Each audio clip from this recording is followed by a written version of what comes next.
Black woman. Beautiful, powerful, resilient female of African descent with skin kissed by the sun. Conversation. A talk, especially an informal one between two or more people in which news and ideas are exchanged. We love being Black women. Black women are ambitious. Black women are confident. Black women are diligent. We are tenacious. We walk out of our houses put together. We are many shades and personalities of fabulous. But we as Black women don't talk about our dilemmas, current events, and what's going on every day that affects us. So we created this podcast as a way to laugh together, cry together, and have an open conversation about life as Black women. Oh, that's deep. Black Women Conversations.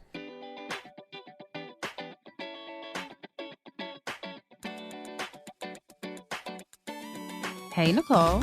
Hey, Janine. How's your week been? So the week has been, let me reflect on the whole week, because today, it's been a conundrum because I've been in and out of the dark.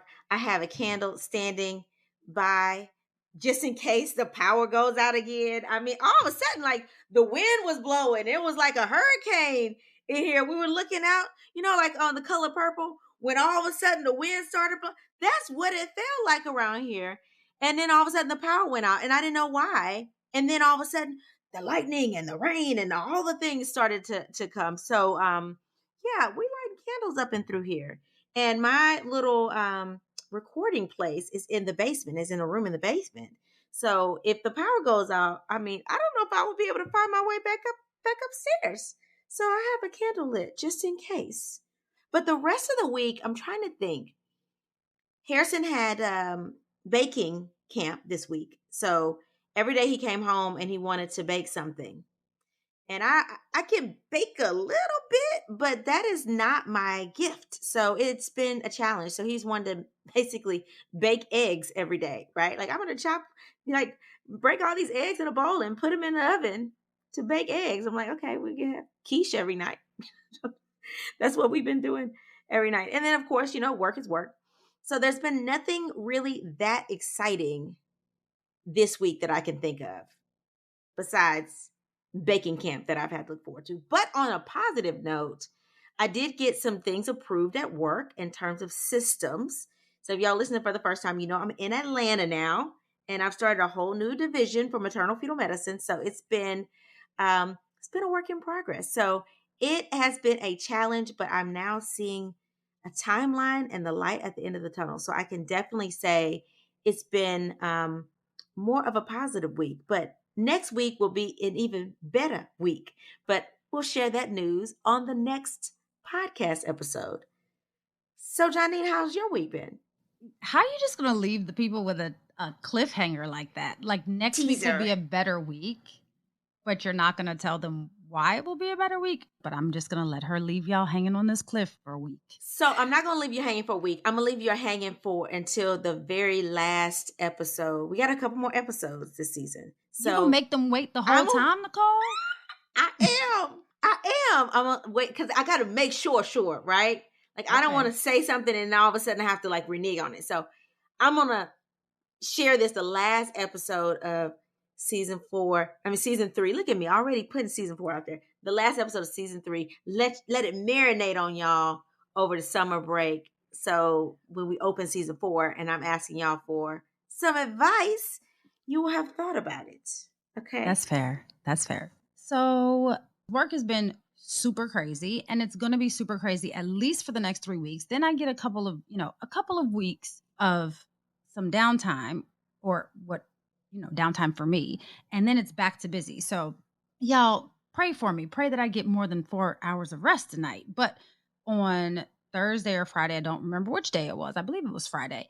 There was a fashion show for courtside fashion with Kevin Durant's mom and Quinn Cook's mom. And it was super cute fashion show at UDC. It was, cute. And then I get to hang out with my friend Tati, who I've known since high school. And then today we did brunch with your girl Moret. So there was brunch at MGM National Harbor and Moret performed there. So yeah, that has been my week. It's been kind of busy, but fun busy, not just crazy work busy. To me, your fun and work just merge so effortlessly that I just can't tell the difference. Y'all, Janine's downtime is just not really downtime.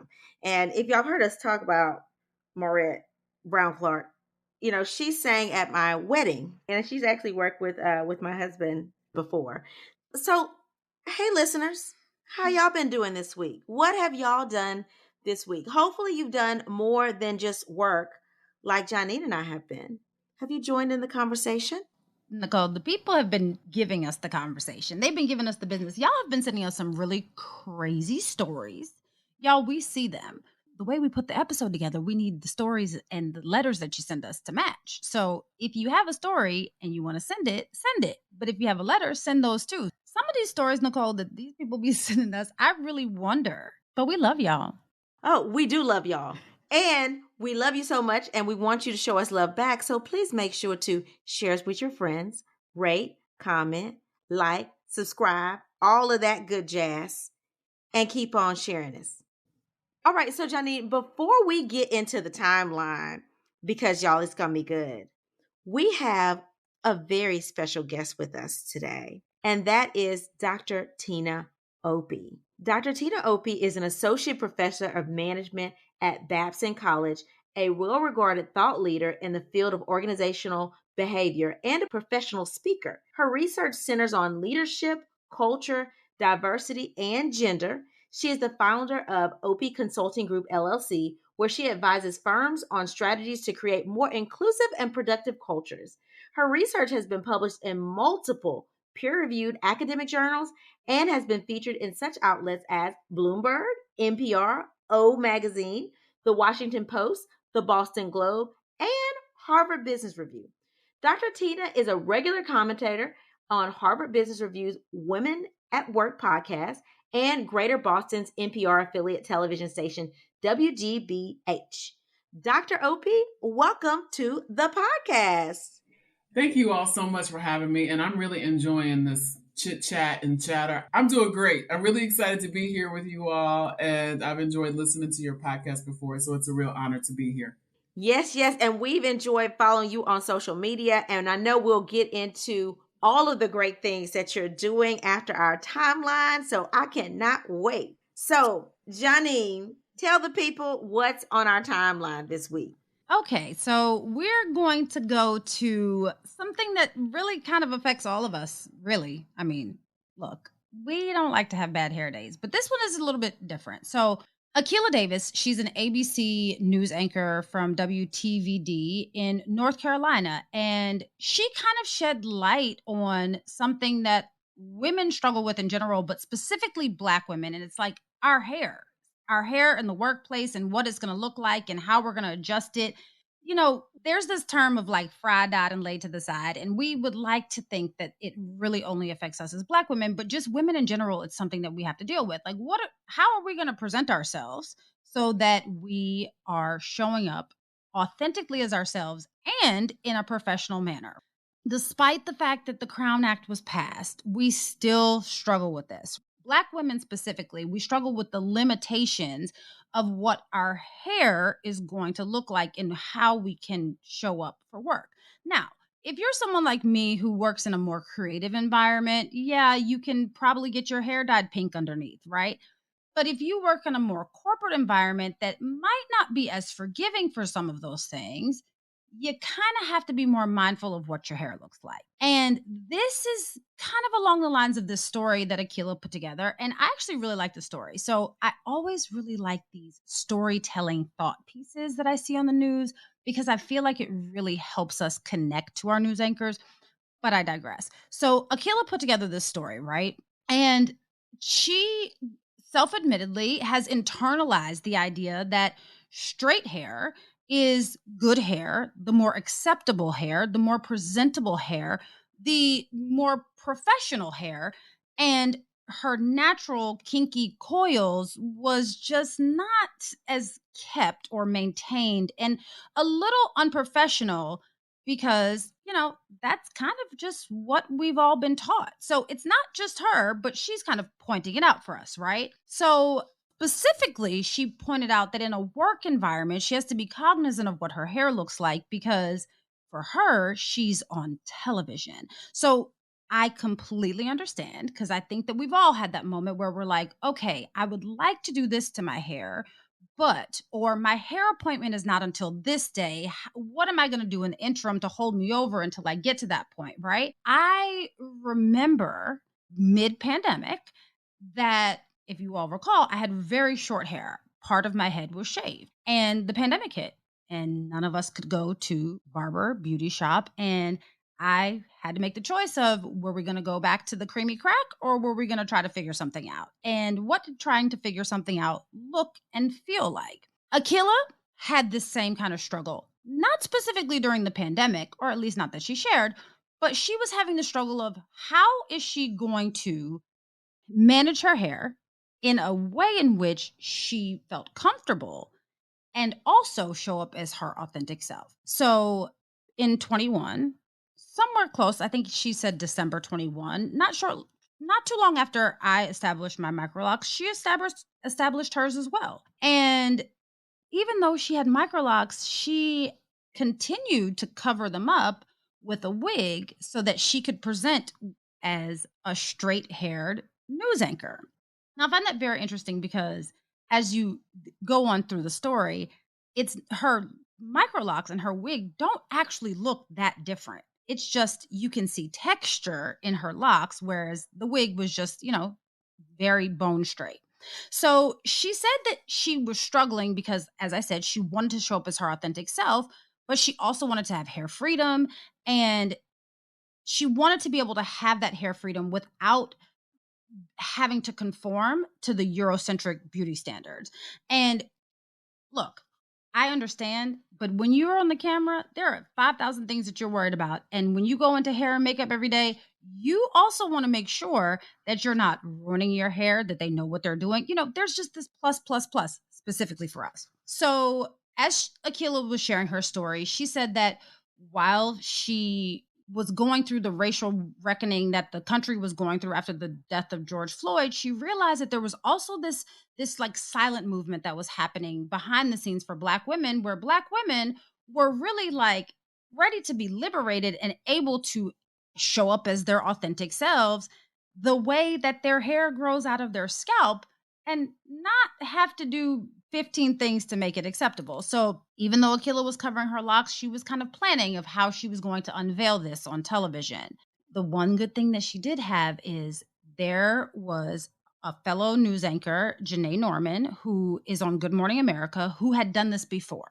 And Janae Norman, she is an African-American news anchor who made her natural hair care journey and her journey to freedom on Good Morning America back in 2018. So she reached out to Janae Norman, and Janae shared that it's not easy, right? It takes a lot. It's rooted in fear, because you're not sure how people are going to accept it. If they're going to accept it, what's going to happen? Is it going to change your ratings? I mean, it sounds crazy, but those are things that they have to consider. And then she said, but it takes strength and it takes resilience. It takes all of the things to venture out to be naturally who you are. So I would also venture to say that it takes support, and it takes this connection that they had. Maybe they might not have been so close, but this is something that it's a shared experience. And it's like, hey, I don't know what this is going to be like. You've done this before. Maybe you can help me. So Janae obviously spoke with Akilah, and they went through what she had experienced and how her journey had been, and how Akilah was going to show up as her authentic self. So Akilah picked or selected Juneteenth to share her story, because she said that was her liberation day. But then she said, not just about her. It's not just about her freedom and her freedom to wear her hair the way she wants to, but she said that she's hoping to inspire other women and young girls that may be struggling to embrace their roots the same way that Janae inspired her.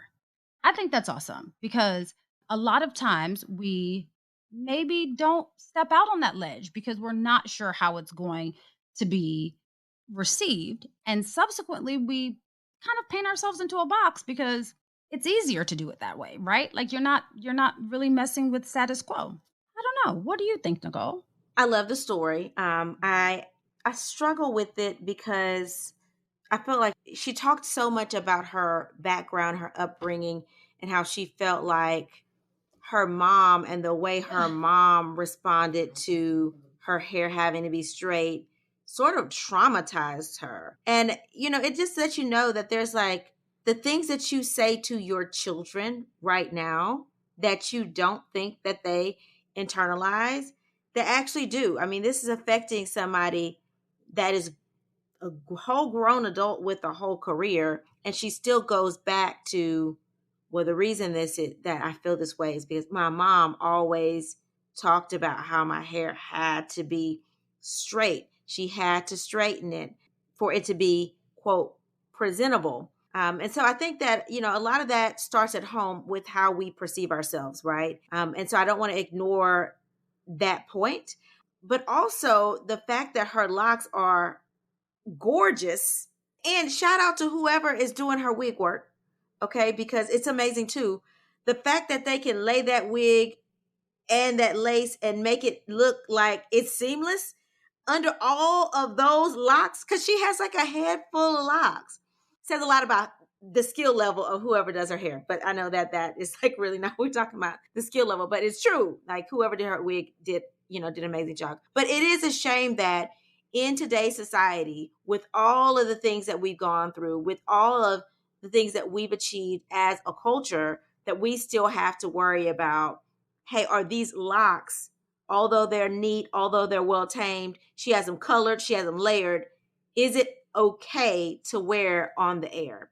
And I think that people do that all the time. Subconsciously, we do that. But if we think back, we think about, hey, why did we not get the sister locks, before we went on vacation? Why we not do that?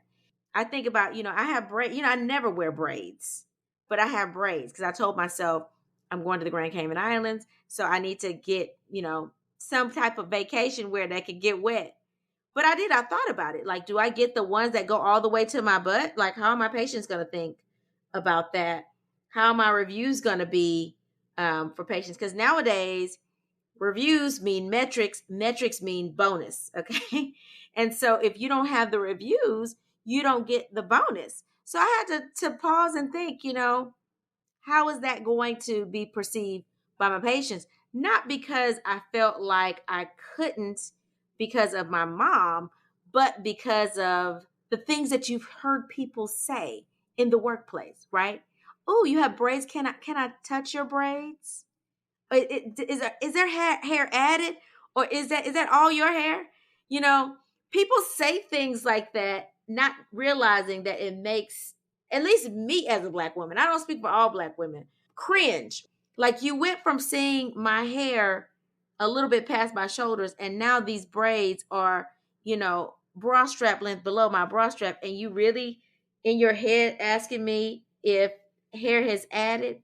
But things like that, it sort of singles you out in the workplace. I think that one of the things that we have to remember also is it really depends on the environment that you work in. Because for me, I'll use myself as an example because I can't speak for anybody else. But for me, there was no point when I worked in a predominantly white male environment where my supervisors were white men that I was going to lock my hair, right? I think that I had a perm for the entire time that I worked in a predominantly white environment. And the reason why is because it was just easier for me to explain what was going on with my hair to them if they asked than saying, oh, wait, I'm locking it. And then you do get those questions that you were mentioning, Nicole, like, how do you wash it? The same way you wash your hair. Like, let's be real. But the one thing that I found is when I work for women, specifically Black women, I have that freedom because somebody understands, and there's not someone in a position of decision making that could potentially cause me to no longer be employed that will have that same bias towards my hair. When I had a white male boss, they might. And I'm not saying that it was an intentional bias, but look, we all have bias, right? But like, I think that it's just like, hey, that doesn't make me feel as comfortable or not something that I'm as used to. And they kind of pass judgment based on what they've seen in the past. Whereas with Black women, look, we know we've seen it all. And we do understand that the way that our hair looks does not affect how we can do our job. I'm going to pull Dr. Opie into this conversation because, y'all, Dr. Opie has a whole book called Share Sisterhood in the Workplace, right? So, and this book delves into how we can form relationships and bonds to promote equity in the workplace. So I'm, one, very curious about the book, but before we get to the book, I do want to get your input on, like, what do you think about this story as to, why it took her so long? And is it something that you can relate to yourself? I can totally relate to this. First of all, I have had every hairstyle under the sun. I have braids right now. In COVID, I don't know if people know, one of the side effects of COVID is hair loss. So I had a big, huge afro, except for one little spot that went bald. So I cut it off myself because we couldn't really go to the barbershop or anything like that. And I'm wearing braids now to grow it back out. So in addition to the book, actually probably 9-10 years ago, I wrote a paper for the Academy on norms of professionalism and Black women's hair in particular. And it was an experiment where it was me and God rest her soul, Dr. Kathy Phillips, who's passed on.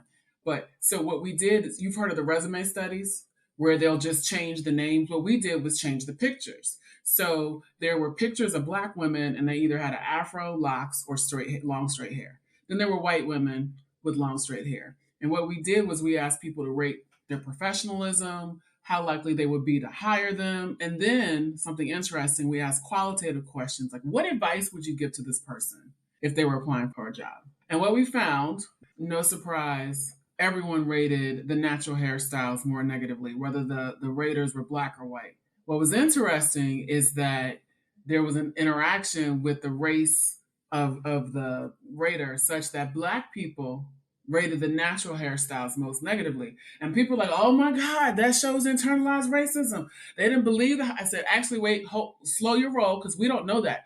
What Black people know is that natural hairstyles will be judged more negatively by power dominant people. And so in one of the ways that we could sort of underscore that this might have been some kind of social monitoring or impression management, not necessarily internalized racism, is that in the qualitative statements, remember, we just asked, what advice would you give to this job applicant? We didn't say about their hair or anything. White people almost never mention the hair. Black people were like, girl, you might want to change that hairstyle, especially depending upon how conservative the industry is that you're applying to. So that was fascinating to me, because what that suggests is Black people are very aware of a system that is judging us. We might think our hair is fly. We might love it. It might be convenient. It helps our hair grow. But we know that when we go into the workplace, we're going to confront people who are, I'm sorry, it's 2023. And if you need, because I still have people asking me if they can touch you're ignorant. I have said, I was at a talk in Dallas. I said, right now, I'm going to say to this, if you tell me that you don't know that much about Black people, or you don't understand, then you don't want to know. Because we have so many television stations, so many books, who are you following on social media? Diversify that. Who are you reading? Do you have Black people come to your house? Or is it a get out situation? I mean, we really and truly need to challenge ourselves. And that's where I would bring in Shared Sister. So the story about Akilah, the news anchor, I can understand why she would take so long to reveal her hair. Now, I went natural in 1998. And this is when I was going into I graduated from Darden at the University of Virginia, very Southern, MBA program in 1999. Now, if you want to talk about a bastion of conservatives, I love Darden, but the South, I'm at a business school in the South where those men march with tiki torches, this is in Charlottesville. That's where I went to school. And I cut my relaxer off. I think it was over Christmas break, 1998. And then I go to school and, people are trying to rub my hair. So I have to have a whole conversation with them about how I'm not a lawn jockey. I'm not a museum piece. I'm not a zoo animal. I'm not to be objectified. And actually, this is a funny thing. So when people try to do that to you, when people touch you unwillingly, I actually used to rub underneath their chin. And they would be like, yeah, it's ridiculous, isn't it? It's shocking, isn't it? that's your personal space, right? This is there's a bubble. Envision a bubble around me. And I'm gonna need you to respect that. But anyway, so I was about to go on the job market. But my husband, he was my boyfriend then, we weren't even engaged. He used to give me scalp massages. And whenever I needed a relaxer, he would say, I love the way your roots feel, sweetheart. They feel alive. They feel you are so beautiful. So I really want to. Now my mother, God bless her, and she will admit this. She's from a different generation, right? When I said I was getting ready to cut my hair off, she said, "Do you know how nappy your hair is? Why would you want to do that? You have this long, thick, blunt bob cut. That's gorgeous. Why would you want to cut your hair?" Now, every woman in my family is natural. My mother, my sisters, because I think eventually we want to come back to ourselves. My daughter has never had a relaxer. She's going to Howard in the fall. She has never had a relaxer. Now, she's still going through some identity things, but I think it's important for us to ask ourselves a couple of questions. And I really want, I don't know how many white people are going to hear this, but I need the Black people who are listening, you guys have a broad audience, whoever is listening, I need y'all to go to the workplace and talk to white people. When they tell us to change our hair, I often say, are you asking us for grooming or to alter our identities? Identity alteration versus grooming, that is a critical thing, because I went to work one day and I had a twist out. Beautiful. My hair, I have thick, kinky, coily hair that is gorgeous. I love my hair. And I had done it in a twist out. And I was in one of my colleagues' offices, a white woman, and we were talking about my career. And she goes, "Wait a minute. You wouldn't wear your hair like that if you were still in consulting, would you?" Now, mind you, she has shower wet hair when she's asking me this question. In her office, has not grown. And I said, "How long did it take you to do your hair?" I already know the answer. She didn't. And she goes, "Well, I didn't do my hair. I just jumped out the shower." I said, "Do you know how long it took me to get my hairstyle?" Okay, there's pre-wash day, there's wash day, there's twisting, then there's letting the things dry. And if you're trying to be healthy and not using any heat, for my hair, that can take 2 days. And then I leave them in there a little bit longer. I have to make sure I got oil on, and I'm telling her all this, oil on my fingers so that when I undo the twist, it's not frizzy on the ends. So isn't it interesting? I spent all that time grooming myself, but you still don't feel like it's professional enough for me to be here at Babson College. But you didn't do anything to your hair. So are you asking me about grooming or identity alteration? My hair grows towards the sun. Yours grows towards the earth. This is how my hair naturally is. And I'm proud of it. I've written articles about this. I was on WGBH talking about the military's ban on this. Don't get me started. I am very proud of Akilah for what she's done. I think that is an individual behavior an individual stand that she took. What we need is more white women and white men and people from historically power dominant groups to educate themselves and advocate for that. When they tell you to bring your whole authentic self to work, it's not necessarily safe to do that. We're building the jet and trying to fly it at the same time. And so there's so many things that we need to work on, but I'm proud of Akilah. I am praying for her because I have no idea how those people are going to respond, but I hope that it doesn't shame her into putting that wig back on. Because the bottom line is there is no wig that we can put on that's going to cover our Blackness, that's going to make some people not be anti-Black. So I'll pause there. Okay, so what I will say is, one, thank you for sharing those comments because you're absolutely right about all of it. Two, thank you for having the balls for asking that lady, whoever she was, how long did it take you to do your hair? Because I don't know how many people I have worked with that are Caucasian women that think that is acceptable to let their hair air dry half a day and just come to work looking like a wet dog. I'm sorry. That is a thing. And I've also never seen someone touch a Caucasian woman's hair ever. I've never seen it. It's like we all know that it's all. I'm not even thinking about touching their hair, but nobody has. No man has said, "Oh, let me touch." Nobody, but for some reason they want to touch ours. But I'm glad that you pointed that specific point out of your hair grows to the ground. hours grows to the sun. This took me X, Y, and Z amount of time. And how long did it take you? No time. So you need to work on your hygiene, basically. And I don't need to work on my hygiene. And for you to try to change my identity is discriminatory. So if she didn't catch that, she must have been under somebody's bed that morning. Maybe she left herself in the bed, because you definitely professionally read her. Okay. And I am here for it. I love it. But I do want to talk about the book specifically, because I know that this book will give us some good advice about how we do handle things like this in the workplace. So, first of all, you seem to be someone that has been liberated from your hair movement since 1998. So, what made you decide to write this book now? I decided to write this book now. Actually, so the idea for Shared Sisterhood is probably 13, 14, 15 years old, where I had gone, I'm married to a historian. We'll be married for 23 years next month. And he's a historian. So there's books. I mean, you can see there's books in my office all around the house. And I've been a banker, then a consultant, now a tenured professor, and also an entrepreneur. And in each of those domains, when I've looked around, I'm like, if feminism is real, why haven't Black and white women helped each other? Specifically, why haven't white women helped Black women? Because they're often in the boardroom having the conversations, negotiating, et cetera, but it doesn't seem as though it benefits us equally. So why is that? So I started reading all these books and looking into the history of the workplace, and just how in the United States, Black women and white women, I believe, have been the largest proportion of women working in the workplace concurrently, and like at the same time.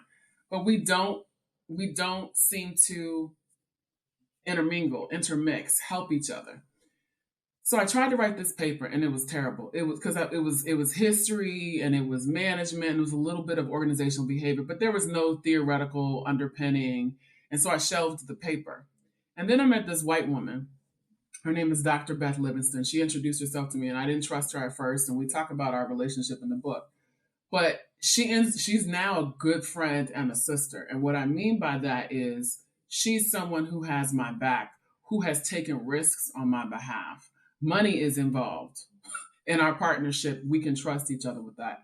And so once I met Beth, I said one day, I emailed her. I said, hey, I have this paper that's sort of on gender and feminism, but it's the intersectionality of gender and race.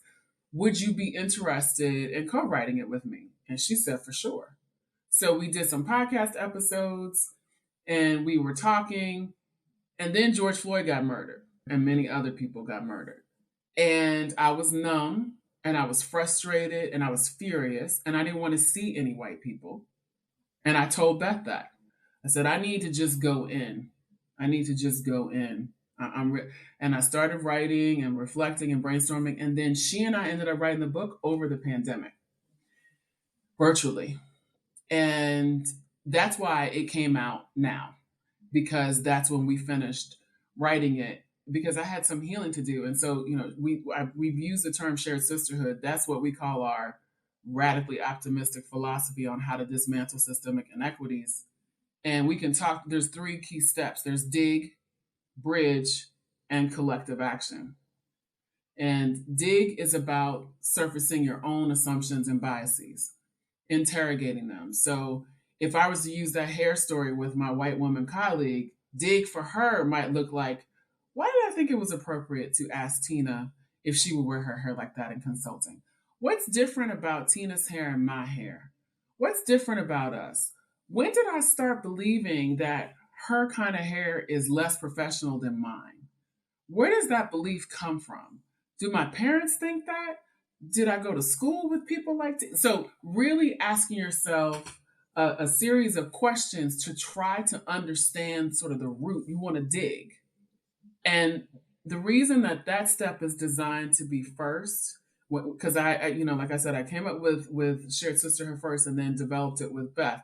But when I would talk to white women at work, I often felt like they hadn't done any dig.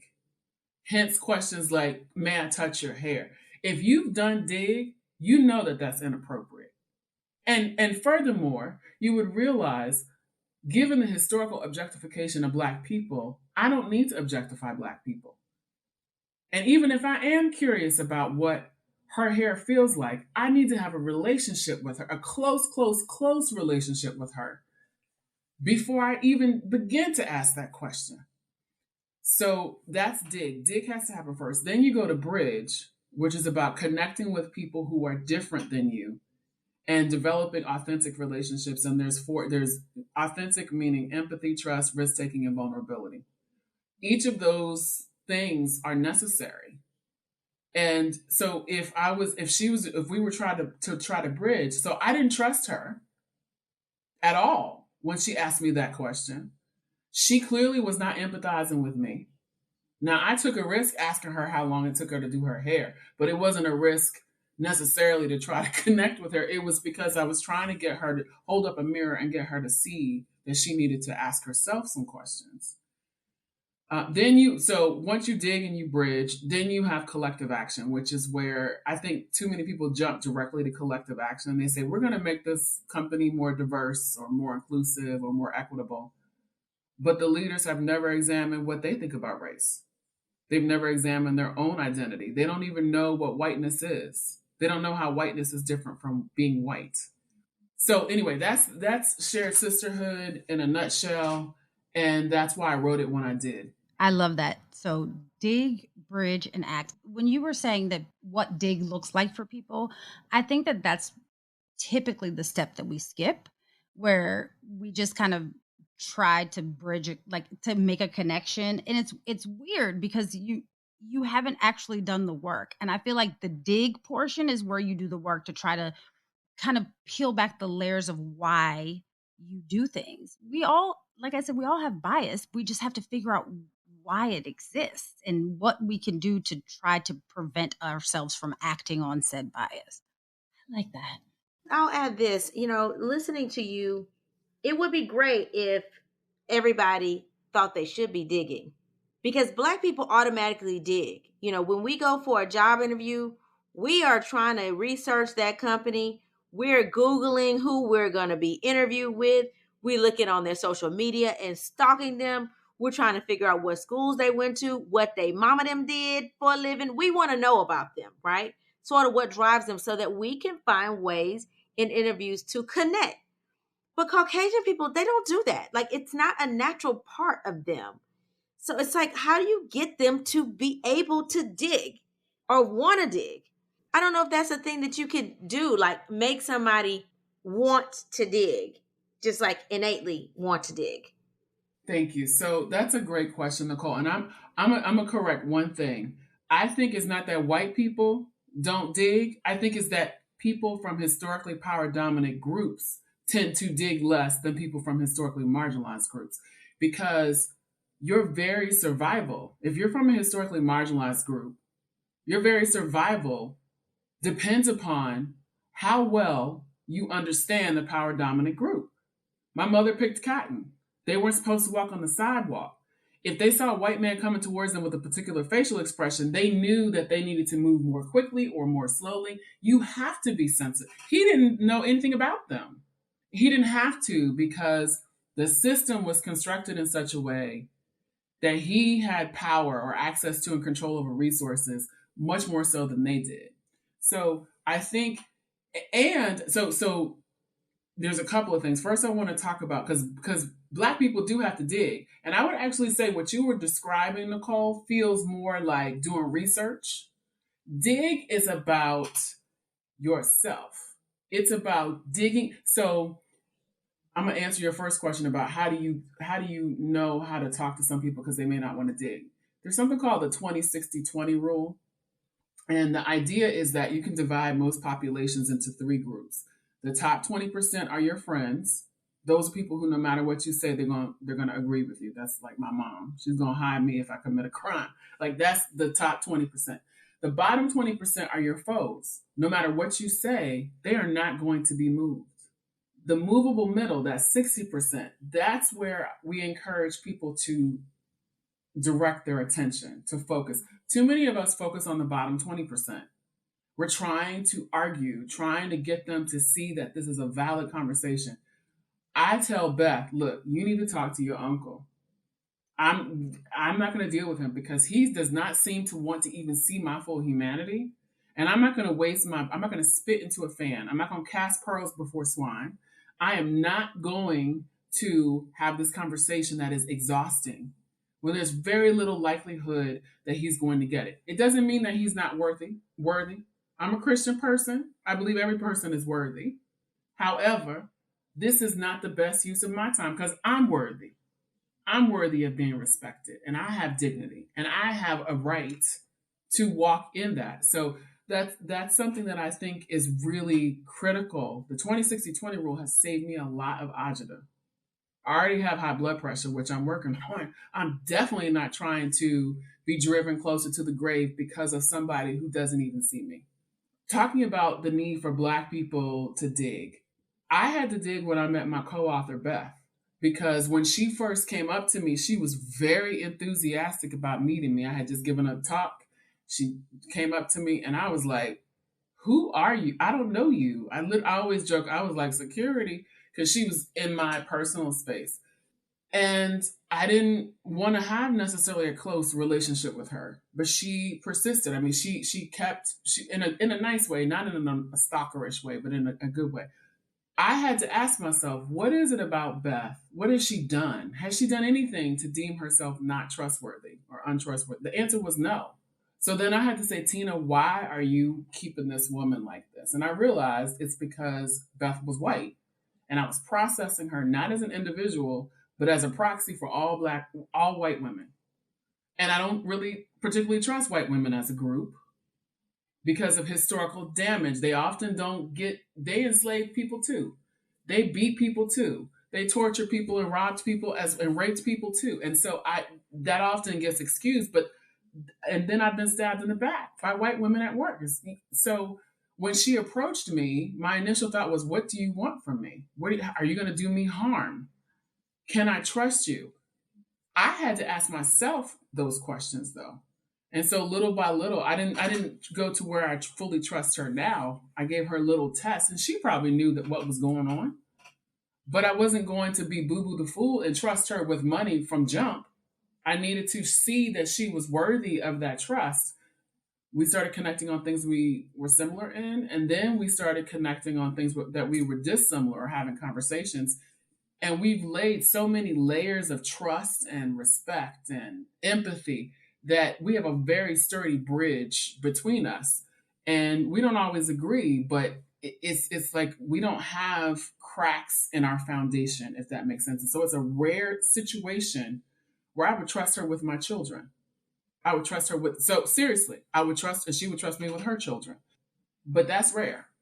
But that's great that you guys have established this bond. I do want to move us into these letters because I think a lot of this information you've talked about, we can use to answer some of these letters for my listeners. All right. So the first letter reads, Nicole and Janine, I work in higher ed administration at a pretty prestigious university. On this level of leadership, there aren't that many women. Well, on one particular board, I'm the only Black woman at the table, and I feel like I have to keep proving myself over and over again. And to make matters worse, the other two women are Caucasian, and I feel completely ignored by them. I can tell they have been somewhat strategizing, quote unquote, together because when they bring ideas to meetings, it's as if they play off of one another. They're nice to me and all, but I feel like as women, we should kind of stick together. One day I approached both of them as they were chatting after a long meeting and asked if they wanted to grab a drink. One said that she had to get home to her kids, which I completely understood. The other said she'd love for us all to get together soon whenever the other had time away from her kids. So I texted a friend of mine who's a business professor and we grabbed drinks. Do you know I ended up seeing this woman at the bar the same night with two of our other male colleagues who were at this meeting? Why couldn't she just say she already had plans? Or better yet, invite me along. I feel as if I am out in the cold and there's no room at the inn. Ladies, how would you navigate this situation? Any advice for gaining more allies in the workplace? Kristen. I think those two people might be in the bottom 20%. They might be foes. So I would not be wasting a lot of breath on trying to convert them into allies. The way, so I do something called managing by walking around, which is where I go to every division. I go to every part of the organization. People know me in the kitchen staff, the janitorial staff, the president's office, the library, the students, the alumni. I learn a lot of information because everybody across the campus knows me. I would encourage Kristen to do that. So don't just have a reputation in the specific work area where you work. Develop relationships, informal relationships with people throughout the organization. As you're developing those relationships, you're going to begin to get a sense of who are the influential people. What are they like? What are they interested in? How can you authentically connect with them in a way, things that you have that are similar, that have overlap? And then I don't want to get into the whole influence without authority model, but there is a model where you figure out what is it that motivates this person. Is it recognition or money or whatever? Once you've done that, I think I have learned how to be explicit with my asks. Once I develop a relationship with someone, I say, listen, I'm developing my business, or I need to learn marketing better, or I've noticed that you have a really good handle on that. I would love to shadow you or to do this. And by the way, I saw that you might need X. Well, I'm really good at that. So maybe we could swap or exchange. When you're talking with someone who you want to sponsor you, because that's what it also sounds like Kristen needs. A sponsor is different than a mentor. And there's research which shows that Black women are over mentored and under sponsored. And I don't know if Kristen is Black, but I mean, it sounded like she was from the letter. I would be seeking a sponsor. So her company may have a formal sponsor or not. A sponsor is somebody who brings your name into rooms where you're not. They advocate for you. They say, I think Kristen should get promoted. You need to find some formal and informal sponsors. And I think also, are there white men in the organization that you can ally with? For some reason, white men tend to love me. I think it's because I'm not a direct threat to them potentially when they see me. Identify some of those white men. The next time they go to the bar, you might be there with those white men and they might be butt out. So I'm going to give some less eloquent advice. Here's the thing. I have this idea of you're not going to work to make friends. If it happens when you're there, then that's great. But if it doesn't, I don't think it's something that you should seek out. And specifically, to Dr. Opie's point, clearly this lady does not want to be friends with you. Otherwise, she would have just been honest and said, I already have plans. There's something else that I'm already doing. Or just flat out, I don't want to go. Because that's also a very fair answer. I don't want to go. But the fact that she was kind of like tiptoeing around it, maybe we can go out when all of us are available and then you see her out. It's real strange. Like that's giving sneaky, not friendly vibes. So I wouldn't continue to seek out a relationship with this lady. Also, to another one of her points, there's a very unique, like nuanced situation between Black women and white men in the workplace, specifically in this day and age, right? There's just a space where there's not really much that they're going to do to go out of their way in this manner because they don't want to be perceived as prejudiced or racist, or they're more concerned. And I'm not saying, there are some of us, to Dr. Opie's point, that are, as I call them, white men whisperers. But also, white men typically in this day and age are very cognizant of how they come across or how their actions are perceived, because they are, I don't want to say tiptoeing, but they want to make sure that they're not the next one on the Me Too movement, or they're not the next one that's being considered a racist. They want to maintain their reputation. And the way that they do that is, maybe they're not doing the work. Maybe they're not digging, but they are second guessing what they say and how they act before they do that. And look, everything can't be perfect. So we take that as it comes. So girl, this is what I'm going to say. it's not likely that you're going to be friends with this young lady. And it's probably also not likely that you're going to be friends with her friend. But I will tell you from 20 plus years of career experience that those kind of people are the kind of people that are often moved out of the way without you doing a single thing. They either move themselves out of the way or God just moves them out of your way. I wouldn't be as concerned with that as I would be as to focus on my career and making sure that your reputation stays intact. Look, as I said, it's great to have friends at work, but if you don't really need them. Just, keep your nose clean as they tell us, right? Like just make sure that you're doing what you know to do to make sure that in those rooms where you might not be, that your reputation isn't preceding you in a negative manner. I think it'll work out.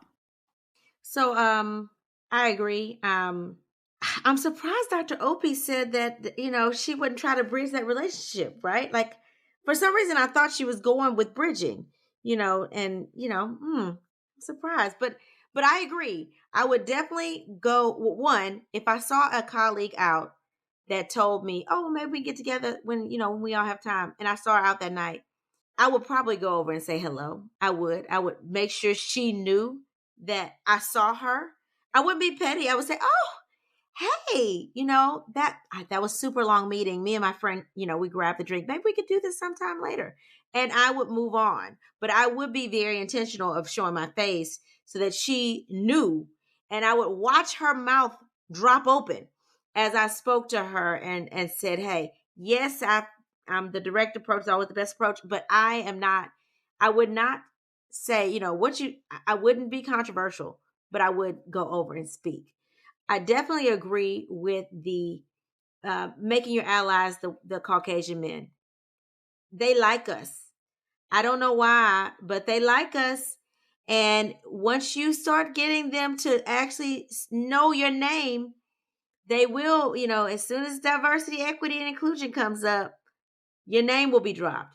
So I definitely do agree with creating allies, other allies than those women in the boardroom. And then to Dr. Opie's point, find out who the movers and shakers are and befriend those. And I do like the tips that you gave in terms of being direct and saying, hey, will you sponsor me? Will you advocate for me? Can I shadow you in doing X, Y, and Z? Because we got to know what exactly we want. Especially being over mentored, like what does that even mean nowadays? Like people say, can you be my mentor? Yes, but what exactly do you want from me? Like what is your end goal in the mentorship game? We have to know exactly what we want. Otherwise, it's wasting my time, it's wasting your time. We have to say, can you mentor me? My goal is X, right? And so I do think that Black women are over mentored, but I think some of that is because we have to know what exactly we want. We have to know we're mentoring for what? And then are we eventually trying to make these mentors become sponsors? Because they may not be able to get us to the point we want to get. So we may need to seek out other sponsors, and maybe those mentors can help us find those sponsors that can advocate for us and speak our name in those rooms. But I do think we need to focus and figure out what exactly we want from the people that we ask to be our, group of advisors. Okay. We need to know what the purpose each person serves before we just wasted a whole bunch of time.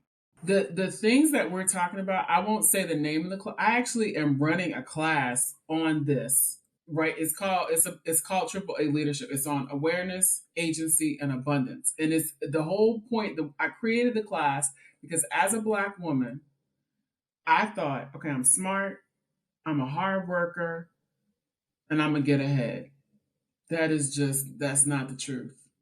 Hard work, if hard work was the bullet, Black people would own everything. Black and brown people, but Black people in particular, the enslavement, we would own everything. We work hard. There were other things that I had to figure out, like the managing by walking around, understanding influence without authority. I really encourage your listeners to be specific and to seek out resources that can help equip them with those strategies and tools, because there are strategies that have been shown to work. Don't just go out there willy-nilly trying to do stuff. Read, listen to podcasts, et cetera, et cetera. But I think it's important. There's a method to the madness. I agree. We're going to go on to the next letter. It says, "Hey ladies, Sheena here. Just a quick question. Wanted to get you all's take. I work in a predominantly white male environment. My coworkers are amazing. However, I feel like I'm often misunderstood. I feel like it's because they don't have much experience working with Black women. It's it's real. Just typical kinds of things. When I'm quiet, I have an attitude or something must be wrong. When I speak, I'm angry or upset. I've started to call it out and I'm seeing a little bit of progress. Well, that was at least until recently when we hired another Black woman. Now I'm starting to see them doing the same old stuff with her. The new lady, I should say, hasn't mentioned it, at least not to me. Should I bring it up to her or should I just mind my business and keep it moving? What would you all do? Love ya, Sheena." So when people make assumptions like that about you, I think it's really important. I don't know how she's calling it out, how Sheena's calling it out, but one of the things that I love to do is say, "What makes you say that?" And then I smile. "What makes you say that?" And I don't say anything because I want the onus to be on them. And this is another way of holding up a mirror and getting the person to think through what they have just assumed or done. And so I really like that question. The other thing, I always bring it up to Black women. When Black women join the team or the division that I'm in, we always have a Black woman lunch, a conversation. I take her to the side and I say, "Listen, this is just my experience or our experience. We'll all go together. But I think you should understand that sometimes because these team members may not have had a lot of exposure to Black women, they may make assumptions. And I just want to draw your attention. Don't say anything. Don't even take me seriously. Like maybe ignore what I'm saying. But the next time we go to a meeting, I want you to think about who gets called on, what assumptions or attributions are made about you versus the other people. Just take notes. And then I want us to follow back up and I want you to tell me what you saw. And the reason why I'm asking you to do this is because I think we can help each other. I think we can be in solidarity. These are I don't reveal all my cards because you have to find out if you can trust the other Black woman because all skin folk ain't kinfolk. And you have to make sure that she's not going to go to the boss and say, "Tina said that you guys are racist about Black women," because sometimes people will do that because of a scarcity mindset. They lack an abundance mindset. And so they think by pulling you down, they're increasing the likelihood that they'll get promoted or liked. And that is true. That has happened. It will continue to happen. So you have to do incremental tests of trust tests. But in a nutshell, that's how I would approach this. And then I would start tag teaming. If you can bring your resources together, so maybe I have a sponsor and she has an ally or a sponsor, can we start to use that to benefit all of us? And so what I'm suggesting is also taking a collectivistic mindset if you can. So I definitely agree with taking that colleague, that Black woman to the side and hipping them to the game, right? But for me, I am going to say, "Hey girl, let's go grab, lunch, brunch, happy hour, whatever." And that conversation that we have is a way for me to feel her out, to see how Black is she, right? I hate to say that, but like, is she down, or is she somebody that thinks that denying her Blackness or being less Black is going to get her ahead, right? Because you can find that out real quick. Sit down and share a meal with somebody. You find out real quick what you can talk about and what you cannot talk about, how you can code switch or how you should not be code switching with them, okay? You will find that out real quick.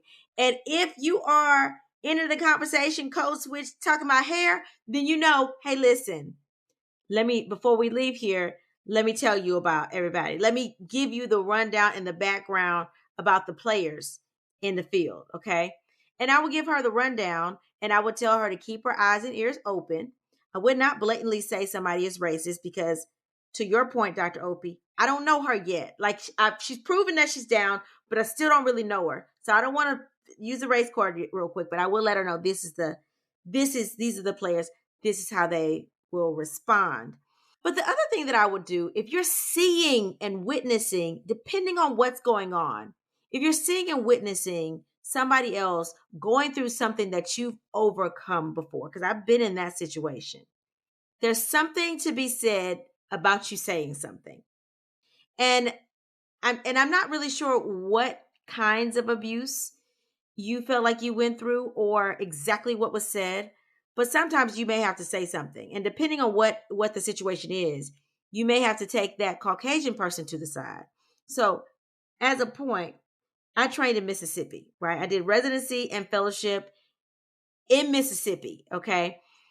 So I was the first Black person not from Mississippi to train in this OBGYN residency program, right? So as this first Black little person and the third Black person, period, to go through the program that started in the 1970s, okay? I literally, being the Louisiana girl that I am, you know to do what? Shut up, get there early, work hard, grind, right? My first year, people were telling my other colleagues in my class not to come and help me in OB triage. So OB triage is a place where people come in that are pregnant for urgent concerns. And there's usually one person that's running the triage, and then everybody else comes down to help as they have time to help you, right? But my first month of OB triage, I was classmates specifically were told not to come help me. And I did not realize that until my second month when a colleague came to me and said, hey, I feel really bad, but let me tell you, the reason that we haven't been helping you as much is because we were told not to come and help you. Shocker, right? And then I was being accused of, well, you can't possibly be seeing patients that quickly. You must be lying about documenting things. You must be lying. You can't be this efficient. But when nobody's there to help you, as Black women, you know how to figure out a system, right? You do become efficient. You make, I have the board lined up, check to-do list on each patient, so you're not missing things, right? You get the nurses on your side as allies. And so as Dr. Opie said, you figure out other allies for you, right? Because once you get a nurse as a doctor, once you get a nurse as your ally, you're sweet, right? That nurse is going to draw your labs quicker than anybody else's lab. They're going to tell you when they come in. They're going to read them out loud for you. They're going to say, hey, it's been 2 hours since this person got here. You said you're going to recheck her cervix in 2 hours to see if her cervix changed. Let's go do that real quick. Hey, let's flip to the next room.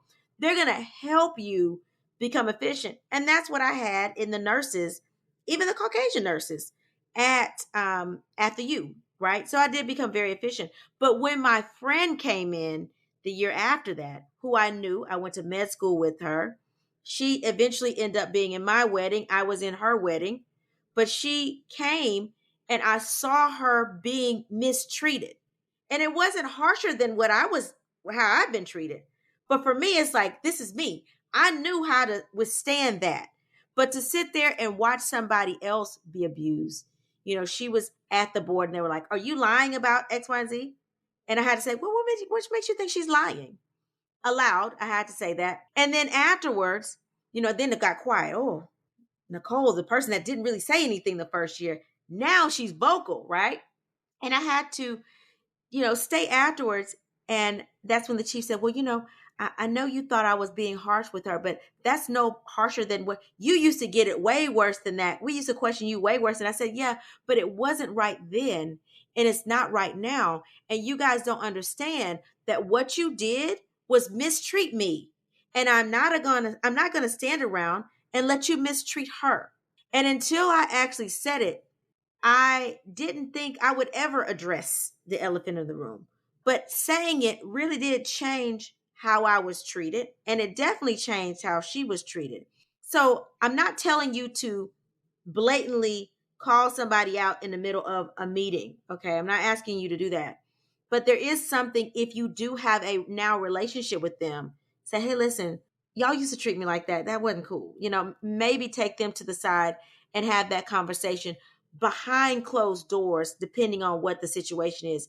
Because when you call people out, depending on how you call them out in a group of people, they become defensive. So you don't want them to do that. But taking them to the side and saying, hey, listen, that's not cool. Y'all used to do me like that. And now look, you love me. So Dr. Opie, tell our listeners how they can find you on social media. Thank you so much. I am at Dr. Tina Opie across all social media, at DrTinaOpie on Twitter, LinkedIn, Instagram, maybe even TikTok. So I'm trying that. Yes, I'm loving talking with y'all. Please tell our listeners how they can find the book, purchase the book, support the book. You can find the book. So I have mixed emotions about this. The book is in all of your sellers, Amazon, Target, Barnes & Noble. But if you can, please buy the book from a local bookstore. And I'm blanking on the name of it. I just had a client in DC. What's the big black bookstore next to Howard? Mahogany Books, I think. Yes. If just please support local bookstores. If they're Black bookstores, that's even better, because part of Shared Sisterhood is economics and finances. One of the best ways to eliminate inequities, I'm sorry, money matters. We live in a capitalist society, so we can try to act like it's all about hugging, but it's not. I agree. And maybe we'll post some Black-owned bookstores throughout the country where you can find the book. So thank you, Dr. Opie. We really appreciate having you. Seriously, this has been fun. It felt like talking to girlfriends. I really appreciate it. I would love to talk to y'all again. Let me know. My husband and I are about to be empty nesters, and we're practicing empty nesting. That's all I will say. Love it. Absolutely love it. Thank you all so much. All right, Janine. So what did you learn new this week? So I learned that according to LinkedIn, you know how LinkedIn does those like wrap-up surveys. According to LinkedIn, in 2023, the beginning of 2023, Q1 of 2023, 25% of senior leadership roles were held by women. So hopefully it allows us to have a more welcoming, a more sisterhood-friendly environment in the workplace. I feel like the more diversity, and not just specifically for women, but the more diversity that we have in senior leadership roles, the more that the workplace looks like what the world is really like. What did you learn new this week, Nicole? I do like that, Janine, but at 25%, woo, we got a long way to go. Long way. So what I learned was a little funnier. So there's a board game, y'all, called Disparity Trap. It's actually real. I didn't think it was real, but it is actually real. And it's a board game that's supposed to spark healthy conversations about race and privilege. I don't know how healthy those conversations, I guess the conversations would be healthy based on who you're having them with, but that's interesting. Maybe I have to get it to see what that's like. I mean, maybe it'll be a good, $40 well spent. All right, Janine, are you ready for the motivational moment? Let's do it. And it is from an anonymous source. Sisterhood is where we take off our shoes, let out our hair, laugh as loud as we want, and cry as often as we need to. It's where we can just unapologetically be. Now, wouldn't this be amazing if we could reach this level with women in the workplace? Let's do the work, ladies. We can achieve. Until we meet again. Pray, work, slay. And show off your melanated excellence. Bye.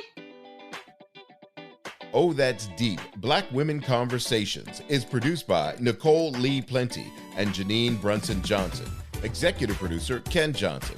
Get the Oh, That's Deep Black Women Conversation podcast on Apple Podcasts, Spotify, Stitcher, Google Podcasts, or where you get your podcasts. Please subscribe and rate us. You can follow Oh, That's Deep Black Women Conversations on IG at Oh, That's Deep BWC. Oh, That's Deep Black Women Conversations is a Mean Old Lion Media production.